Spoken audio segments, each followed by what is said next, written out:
Students, इस video में हम first order partial differential equation के क्लासिफिकेशन के बारे में पढ़ रहे हैं।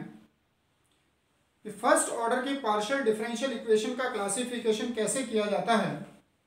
तो टॉपिक है classification of first order partial differential equation. Generally हम यहाँ पर ऐसे डिपेंडेंट वेरिएबल को कंसिडर कर रहे हैं जो दो इंडिपेंडेंट वेरिएबल पर डिपेंड करता है। इन जनरल हम कह रहे हैं कि z equal to f x y की फॉर्म है। z यहाँ पर एक डिपेंडेंट वेरिएबल है और एक्स वाई दो इंडिपेंडेंट वेरिएबल्स हैं। तो इसमें दो इंडिपेंडेंट वेरिएबल हैं, तो फर्स्ट ऑर्डर के डेरिवेटिव भी हमें दो ही मिलेंगे। Del z upon del x जिसे हमने p से रिप्रेजेंट किया, del z upon del y जिसे हमने q से रिप्रेजेंट किया। अब यहाँ पर फर्स्ट ऑर्डर की पार्शियल डिफरेंशियल इक्वेशन को हम दो कैटेगरी में डिवाइड कर रहे हैं। एक तो वो जिसे नाम दे रहे हैं हम Lagrange's form of first order partial differential equation, और दूसरा है not in the form of Lagrange's form of first order partial differential equation. तो दो तरह की कैटेगरी हमने बनाई, एक तो वो जो लैग्रांजेस फॉर्म में है और दूसरा जो लैग्रांजेस फॉर्म में नहीं है। अब जो लैग्रांजेस फॉर्म में है किसको कहेंगे कि वो लैग्रांजेस फॉर्म में है? वे पार्शियल डिफरेंशियल इक्वेशन जो इस फॉर्म में लिखी गई हैं, यानी जिनमें p और q, स्मॉल p और स्मॉल q लीनियर फॉर्म में आए हैं। तो इसकी ये पहचान हो गई है p and q are in linear form. तो अगर p और q लीनियर फॉर्म में आ गए हैं तब हम कहते हैं कि ये first order partial differential equation Lagrange's form में है। अब लैग्रांजेस फॉर्म को भी हम आगे तीन कैटेगरी में डिवाइड करते हैं। क्या है? क्वाजी लीनियर, सेमी लीनियर और लीनियर। इस तरह से इसकी भी तीन कैटेगरी बनाई गई है। क्वाजी लीनियर क्या है? क्वाजी लीनियर में ये कंडीशन है कि जो p और q, कैपिटल P और कैपिटल Q लिए गए हैं, इनमें अगर z है तो हम कहेंगे कि ये quasi linear partial differential equation है। अब first order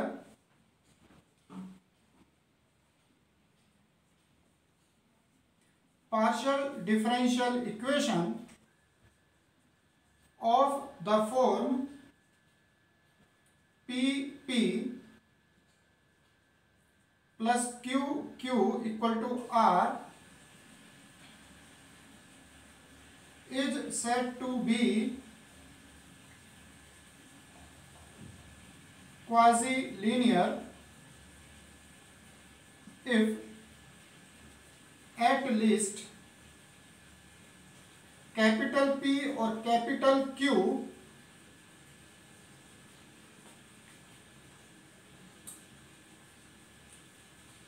involving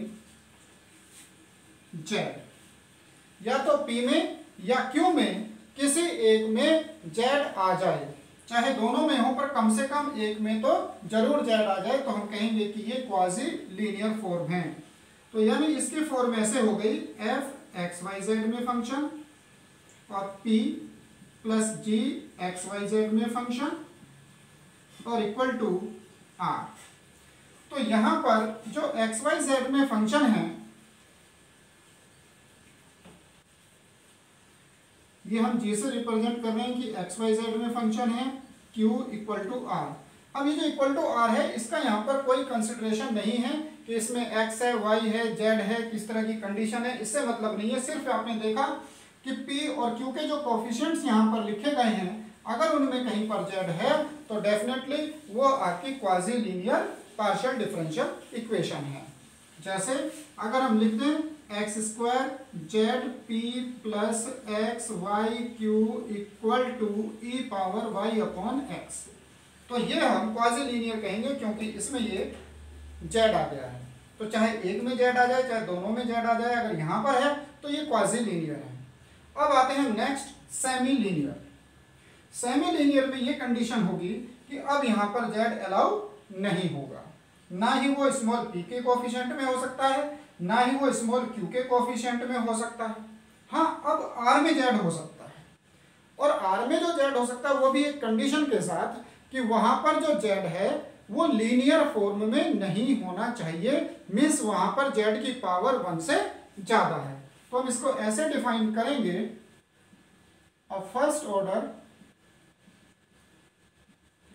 partial differential equation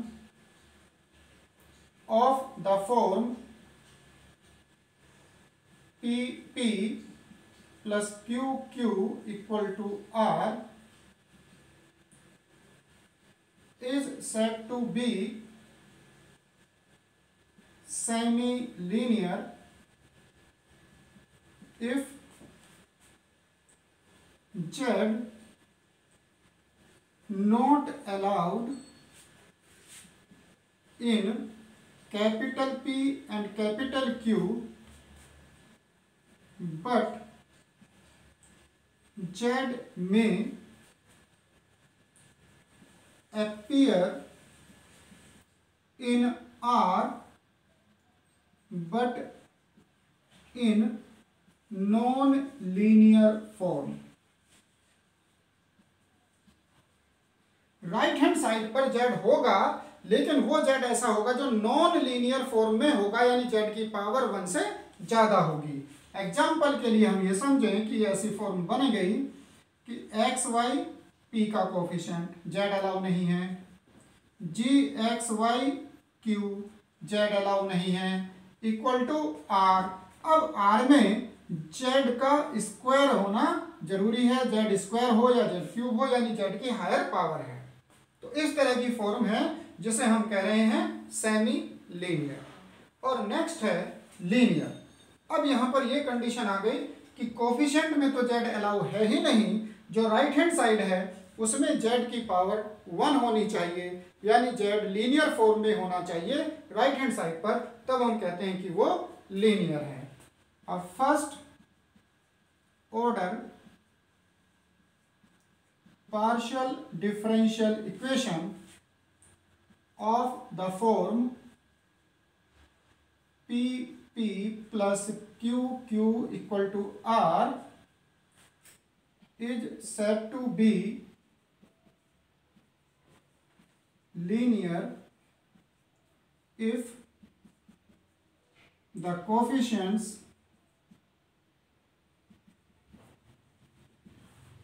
P and Q not involving Z and right hand side contains Z but in linear form। तो राइट हैंड साइड पर अगर Z है तो वो Z linear form में ही होना चाहिए।